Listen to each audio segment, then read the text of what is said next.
السلام علیکم to class, I hope you will be fine.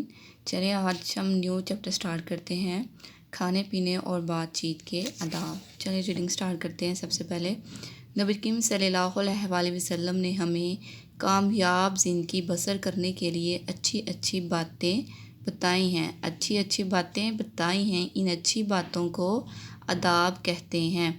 یہ بسر کرنا، گزارنا، اور آداب کا میننگ بھی بتایا ہوا ہے کہ ادب کی جمع یا اچھا طور طریقہ۔ کھانا کھانے سے پہلے اور کھانے کے بعد ہاتھ اچھی طرح دھو لینے چاہئیں۔ ہاتھ اچھی طرح دھو لینے چاہئیں۔ صفائی نہ ہو تو بیمار ہونے کا ڈر رہتا ہے۔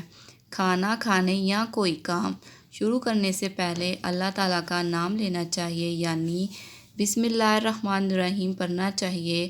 آپ صلی اللہ علیہ وآلہ وسلم نے فرمایا، جس کھانے پر اللہ تعالیٰ کا نام نہیں لیا جاتا، شیطان اس کو اپنے لیے جائز کر لیتا ہے، جائز درست کر لیتا ہے، اور نوالا دائیں ہاتھ سے اٹھانا چاہیے۔